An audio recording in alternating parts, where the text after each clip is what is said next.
Welcome students. BA part first के students का स्वागत है। हम लोग राजनीति विज्ञान का पेपर फर्स्ट का हम अध्ययन कर रहे हैं, राजनीति विज्ञान के मूल आधार। इसके अंतर्गत जो आज का हमारा टॉपिक है वह है उत्तर व्यवहारवाद है, क्योंकि जैसा कि मैंने आपको बताया है कि राजनीति विज्ञान के मूल आधार पेपर का अध्ययन हम लोग एक विकास के क्रम में कर रहे हैं कि राजनीति विज्ञान का आरंभ कहाँ है और उसके बाद वर्तमान समय में उसका अध्ययन कहाँ तक पहुँच गया है। और इसके अंतर्गत जो विभिन्न स्टेजेस थी कि पहला परंपरागत दृष्टिकोण, दूसरी जो स्टेज आई हमारी आधुनिक दृष्टिकोण, और आधुनिक दृष्टिकोण के अंतर्गत ही जो दो स्टेजेज आती हैं, व्यवहारवादी क्रांति और उत्तर व्यवहारवाद क्रांति, कि राजनीति विज्ञान के आधुनिक दृष्टिकोण के अंतर्गत व्यवहारवाद और उत्तर व्यवहारवाद के नाम से दो स्टेजेज आती हैं इसके विकास क्रम में। और जब व्यवहारवाद का 1945 से लेकर 1969 तक का जो युग था, उसमें राजनीति विज्ञान को प्राकृतिक विज्ञान के और करीब लेकर गए। राजनीति विज्ञान में तकनीक पर अत्यधिक बल दिया गया, राजनीति विज्ञान को एक मूल्य मुक्त अध्ययन बनाया गया।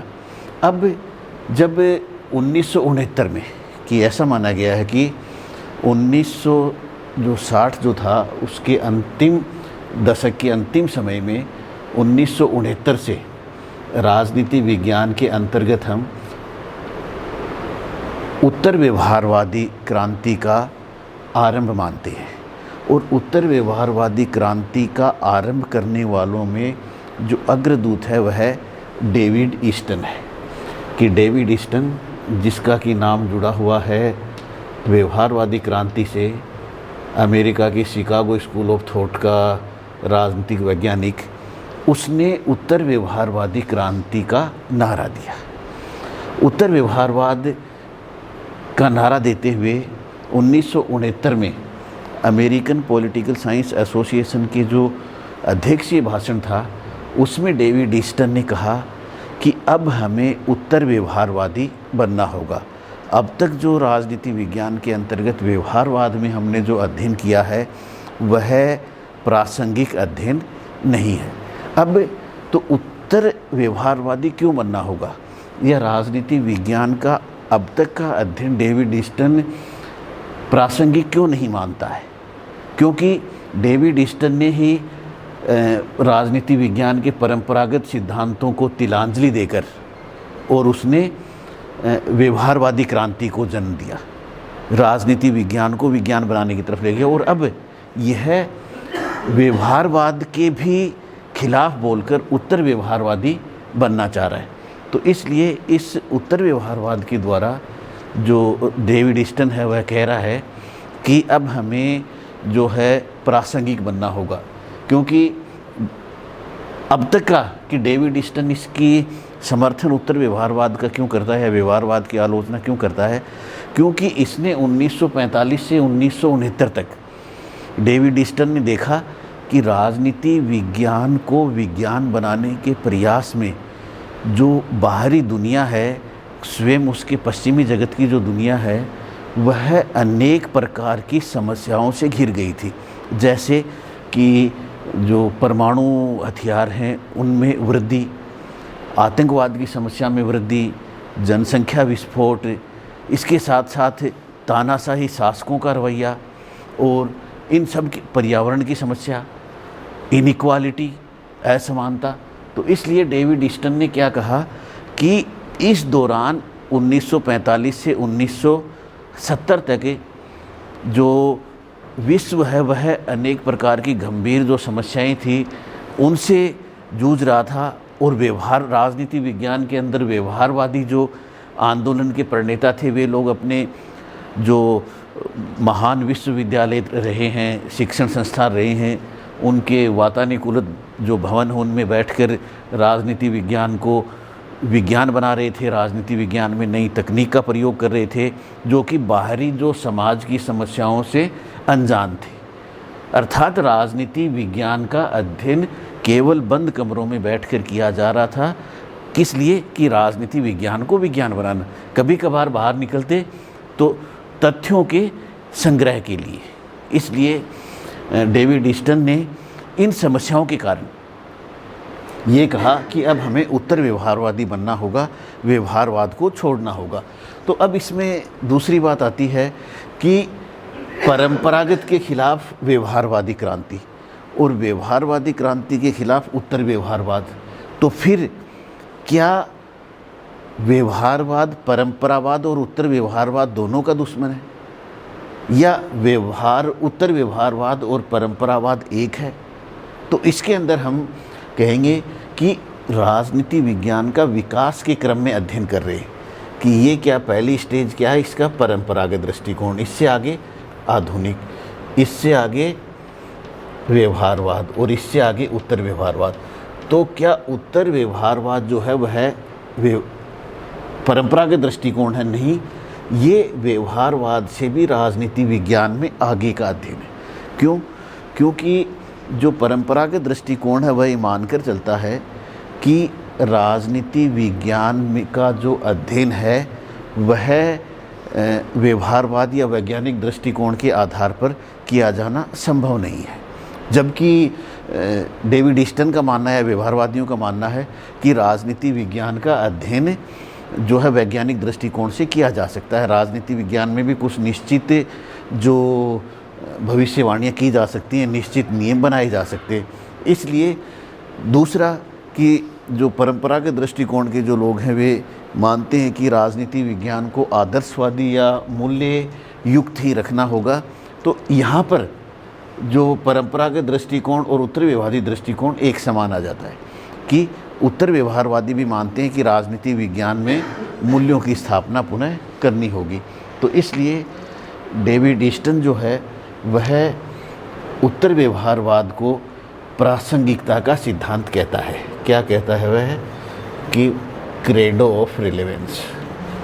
और इस क्रेडो ऑफ रिलेवेंस में उत्तर व्यवहारवाद को वह कहता है और इसके दो नारे वह देता है कि एक्शन, कर्म और प्रासंगिकता, रिलेवेंस। कि डेविड ईस्टन उत्तर व्यवहारवाद को अगर दो शब्दों में हम समझें तो वह कर्तव्यनिष्ठता और प्रासंगिकता है, एक्शन एंड रिलेवेंस। कि उत्तर व्यवहारवाद क्या है? डेविड ईस्टन के अनुसार उत्तर व्यवहारवाद व्यवहारवादी क्रांति के प्रति असंतोष है जो कि राजनीति विज्ञान का कर्तव्यनिष्ठ और प्रासंगिकता के आधार पर अध्ययन करता है। इसलिए उत्तर व्यवहारवाद क्या हो गया कि राजनीति विज्ञान का जो व्यवहारवादी दृष्टिकोण से आगे की स्टेज होगी कि यह इसमें विकास का वृद्धि हो रही है, ज्ञान में वृद्धि हो रही है। इस प्रकार दो नारे क्या हैं? कर्मनिष्ठ विज्ञान और प्रासंगिकता उत्तर व्यवहारवाद के। इसी प्रकार डेविड ईस्टन जो है इस क्रेडो ऑफ रिलेवेंस के या उत्तर व्यवहारवाद के 7 प्रिंसिपल्स की बात करता है कि इसके जो प्रमुख मान्यताएं हैं या प्रमुख विशेषताएं या प्रमुख मूल्य हैं वे 7 इसके मूल्य हैं। कि पहला कि तकनीक से पूर्व सार, पहला कि हमें substance must come before technique.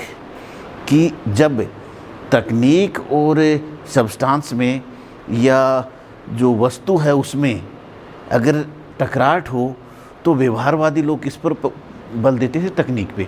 लेकिन ये क्या कह रहे हैं कि उत्तर व्यवहारवादी की तकनीक और विषय वस्तु में हमें विषय वस्तु के ऊपर ध्यान देना होगा। कि तकनीक से पूर्व सार की substance must come before the technique. इसी प्रकार वह जो डेविड ईस्टन है वह सामाजिक परिवर्तन पर बल देता है। दूसरा जो इसका पॉइंट है, पहला तकनीक से पूर्व सार, दूसरा सामाजिक परिवर्तन पर बल।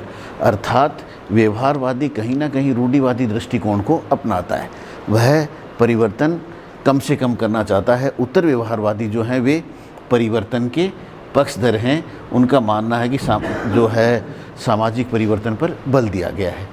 तीसरा जो है इसके अंदर समस्याओं के विश्वसनीय निदान की आवश्यकता, कि जो विभिन्न प्रकार की समस्याएं हैं, जो कि अभी हमने चर्चा की है कि समस्त विश्व के सामने जो परमाणु प्रसार हो रहा था, परमाणु जो घातक हथियार थे उनका प्रसार हो रहा था, असमानता थी, इसी प्रकार जो अनेक आतंकवाद की समस्या थी, तानाशाही का जो अत्यधिक बल मिलता जा रहा था तानाशाही शासन व्यवस्था को, तो उन समस्याओं के विश्वसनीय निदान की आवश्यकता इसके अंतर्गत इसने दी है।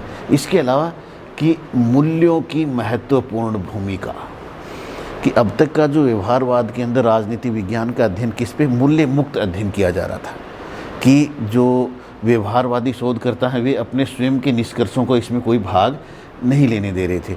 लेकिन अब मूल्यों की महत्वपूर्ण भूमिका, अर्थात मूल्यों को राजनीति विज्ञान में उत्तर व्यवहारवाद के द्वारा पुनः स्थापित कर दिया गया, क्योंकि मूल्य जो है वे व्यक्ति को मोटिवेट करने का मार्ग है। मूल्यों के आधार पर अगर जो समस्याओं का निदान है या मूल्यों के आधार पर जो अध्ययन किया गया है वह प्रासंगिक अध्ययन है, वह व्यक्ति की अच्छाई के लिए है।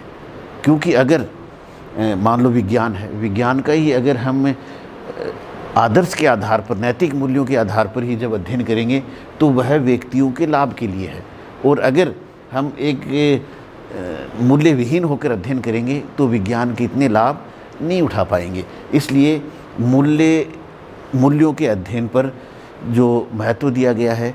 इसके अलावा बुद्धिजीवियों की भूमिका, इसके अंतर्गत जो बुद्धिजीवी हैं, बुद्धिजीवी वर्ग जो राजनीति विज्ञान का अध्ययन करने वाले लोग हैं, उनकी भी महत्वपूर्ण भूमिका उत्तर व्यवहारवाद में दी गई है। अब तक क्या था कि जो अध्ययनकर्ता थे, राजनीति वैज्ञानिक थे, वे अपने जो भव्य विश्वविद्यालय थे वहीं तक सीमित थे, वे समाज के अंदर आ नहीं पा रहे थे। इसलिए बुद्धिजीवियों की भूमिका इसके अंदर डेविड ईस्टन ने निर्धारित की है कि उन्हें भी, बुद्धिजीवियों की भी एक महत्वपूर्ण भूमिका है, और वे भी इसके अंदर उत्तर व्यवहारवाद में उनका भी महत्वपूर्ण स्थान है। इसके अलावा उसके पश्चात कि डेविड ईस्टन जो है उत्तर व्यवहारवाद को एक कर्मनिष्ठ विज्ञान मानता है, कि knowledge must be put to work, कि क्या है, हमें कर्मनिष्ठ बनना है, कि हमें इस जो उत्तर व्यवहारवाद के अंदर राजनीति विज्ञान का अध्ययन कर्मनिष्ठता और प्रासंगिकता के आधार पर करना है। इसलिए कि जो भी हमारा ज्ञान है उसे पुट टू वर्क, उसे यहाँ लोगों के अच्छे के लिए उसका प्रयोग में लाना है। और उसके बाद जो इसका 7वां पॉइंट कि व्यवसाय का राजनीतिकरण, अर्थात डेविड ईस्टन का मानना है कि जो भी राजनीति विज्ञान के अध्ययन करने वाले हैं, राजनीतिज्ञ हैं, राजनीतिक वैज्ञानिक हैं, वे राजनीति में भागीदारी करें, समस्याओं के समाधान का प्रयास करें। क्योंकि डेविड ईस्टन का मानना है कि जब तक ये राजनीति विज्ञानी हैं, व्यवसाय का राजनीतिकरण नहीं होगा, समाज की समस्याओं को की जो खिलाफ एक आवाज़ के रूप में ये जो राजनीति विज्ञान का अध्ययन करने वाले वे नहीं आएंगे, तब तक हम समस्याओं का समाधान नहीं कर पाएंगे। इसलिए व्यवसाय का राजनीतिकरण के अंतर्गत जो राजनीतिज्ञ हैं, राजनीतिक वैज्ञानिक हैं, वे समाज में अपने आप आगे बढ़कर आएँ और समाज को क्या है, एक नेतृत्व और दिशा प्रदान करने का कार्य करें। तो इस प्रकार वह उत्तर व्यवहारवाद के अंदर डेविड ईस्टन जो है वह इसकी 7 प्रमुख जो सिद्धांत बताता है क्रेडो ऑफ रिलेवेंस के अंतर्गत, कि यह प्रासंगिकता का सिद्धांत है, और इसमें राजनीति विज्ञान को पुनः यह वापस मूल्यों की तरफ मोड़ देता है। अब क्योंकि राजनीति, इसकी महत्व क्या है उत्तर व्यवहारवादी क्रांति का, कि अब तक जैसे कि नवीन राजनीति विज्ञान का जो आरंभ है उत्तर व्यवहारवादी क्रांति के द्वारा, इसमें आरंभ माने इसके अंदर और इसको एनरिच किया है, इसको और ज़्यादा इसमें वृद्धि की है ज्ञान में, राजनीति विज्ञान के। तो अब क्या है कि उत्तर व्यवहारवाद के द्वारा जो भी मनन विज्ञान है उसको कर्मनिष्ठ विज्ञान बनाना होगा कि जो कुछ हमने अध्ययन किया है, अध्ययन करने जो उसको समाज के उपयोग के लिए, सदुपयोग के लिए आगे लाना होगा। इसलिए राजनीति विज्ञान के परंपरागत और आधुनिक दृष्टिकोण के अंतर्गत राजनीति विज्ञान का व्यवहारवादी और उत्तर व्यवहारवादी दृष्टिकोण जो है वह हमें बताता है कि राजनीति विज्ञान का परंपरागत दृष्टिकोण प्लस जो है इसका व्यवहारवाद बराबर उत्तर व्यवहारवाद, कि ये दोनों ही कि जो दृष्टिकोण है ये मिलकर इसको उत्तर व्यवहारवाद को बनाते हैं। अब दोनों में अंतर कि तकनीकों से पूर्व सार है, मूल्य युक्त अध्ययन है, जो उत्तर व्यवहारवाद है वो। इसलिए हम लोग जो उत्तर व्यवहारवादी क्रांति के अंतर्गत राजनीति विज्ञान में जो क्रांति है वह 1970 के बाद का जो समय है वह उत्तर व्यवहारवादी का है। अब आप लोग ये जो सारा जो काफ़ी महत्वपूर्ण इसका ये अपना चैप्टर है और इसे जितनी बार आप दोहराएंगे सही है। अब अगली क्लास में हम नए टॉपिक के साथ अध्ययन करेंगे। तब तक आप लोगों को all the best, have a nice day, thank you.